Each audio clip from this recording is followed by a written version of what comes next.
चर्चा की शुरुआत करेंगे। कांग्रेस नेता राजेंद्र आर्य जुड़ेंगे हमारे साथ और आशीष चतुर्वेदी बीजेपी के नेता है, उनसे भी चर्चा करेंगे, जुड़ेंगे। मिथिलेश जैमिनी जी हैं, वरिष्ठ पत्रकार है, बहुत स्वागत है सर आपका। और नोएडा स्टूडियो से हमारे साथ राजनीतिक विश्लेषक निरंजन पोद्दार जी जुड़ चुके हैं। और चर्चा की शुरुआत में निरंजन जी आपसे करना चाहूंगी क्योंकि विश्लेषण करना सबसे पहले बहुत जरूरी है, उसके बाद राजनीतिक चर्चा पर शुरुआत करेंगे हम।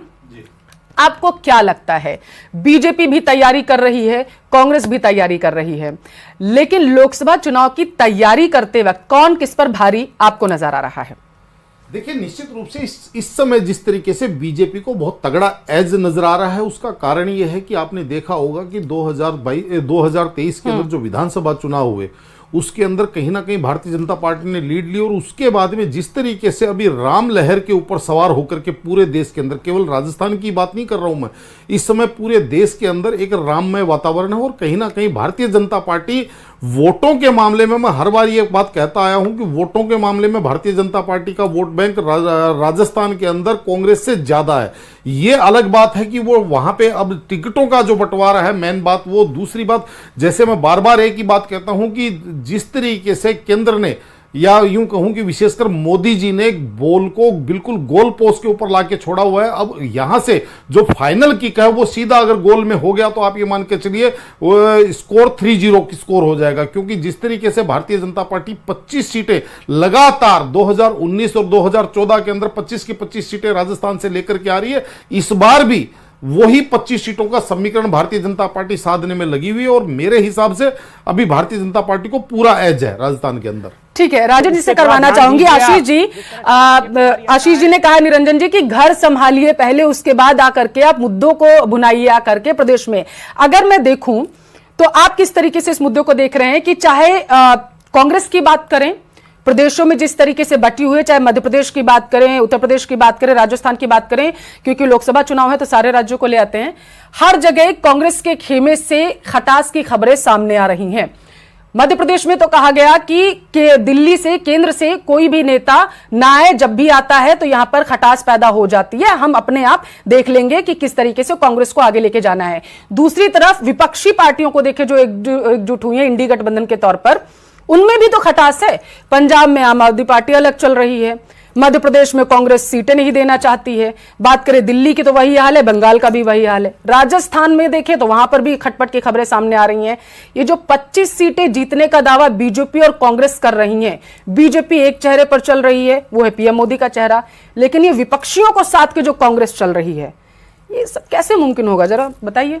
देखिए पल्लवी जी, मेरे को, मैं बार बार क्यों कहता हूं कि कांग्रेस का वार रूम भी कमजोर है और कांग्रेस का वॉरियर भी कमजोर है। क्योंकि देखिए, जिस तरीके से आप तमाम राज्यों के अंदर देखेंगी, मैं बात कर रहा हूं पंजाब के अंदर बहुत अच्छी सरकार इनकी चल रही थी, लेकिन एकाएक इनके यहाँ बीच में घमासान बनता है, सिद्धू जी और कैप्टन साहब के बीच में घमासान होता है। और इन्होंने, आप ये समझ लीजिए, राजनीतिक नेतृत्व ने अपनी गलतियों की वजह से उठा करके और उसको एक गिफ्ट में आम आदमी पार्टी को पंजाब दे दिया। इसी तरीके से चाहे मध्य प्रदेश के अंदर कमलनाथ जी को देखिए, चाहे आज राजस्थान की बात करें तो राजस्थान के अंदर चुनावी हार के बावजूद भी सर फुटेबल कहीं कम नजर नहीं आ रहा। अब यहां पे रही बात, देखिए, एक होता है कि भाई सामने वाला खिलाड़ी बहुत मजबूती से खेल रहा है इसलिए वो खेल जीत गया, और एक होता है कि प्रतिद्वंदी जो है वो कहीं ना कहीं हल्का खेल रहा है इसलिए। तो आज भारतीय जनता पार्टी यहां पे दोनों जगह पे स्ट्रांग हो रही है, क्योंकि इनका जो केंद्रीय नेतृत्व जिस तरीके से मजबूती से और जिस तरीके से राजनीति कर रहे हैं 365 दिन और 24 घंटे, और दूसरी तरफ कांग्रेस जो है वो हिला हवाली वाले, यानी कि कपिल सिब्बल जी ने एक बार कहा था, आपको ध्यान होगा, पंजाब के प्रसंग में ही कहा था कि क्या जब घोड़े अस्तबल से निकल जाएंगे तब क्या आप इस चीज को देखोगे। तो लेकिन यहां पे एक चीज और मैं बताना चाह रहा था पल्लवी जी, यहां भारतीय जनता पार्टी को भी कम से कम एक आईना दिखाना जरूरी है। क्योंकि जिस तरीके से अब वर्तमान के अंदर राजस्थान के अंदर भारतीय जनता पार्टी का प्रदेश नेतृत्व केवल और केवल मोदी जी पे निर्भर हो गया है, यानी कि केंद्र पे निर्भर हो गया कि मोदी जी आएंगे और वोट दिला के चले जाएंगे। इनको भी यह चीज समझनी चाहिए, जिस तरीके से पिछले लगातार कई चुनावों से देख रहे हैं कि शेखावाटी अंचल भारतीय जनता पार्टी से दूर छिटकता जा रहा है। शेखावाटी का तमाम अंचल जिसके अंदर झुंझुनू, सीकर और चूरू एक ये माना जाता है, वहां पे आप ये देखेंगे कि भारतीय जनता पार्टी के हाथ से छिटकता जा रहा है। लेकिन आज भी वहां पे हर प्रकार से आप देखेंगे तो एक जिसको कहते हैं सोतेला व्यवहार, चाहे अभी मंत्री परिषद बनी है, इसके अंदर आप देखेंगे कि पूरी शेखावाटी में 20-22 सीटों में केवल एक इन्होंने मंत्रालय दिया। और दूसरी बात, अगर रेल मंत्री आज भारत सरकार के जो रेल मंत्री हैं वो राजस्थान से, लेकिन शेखावाटी से आप ये देखिए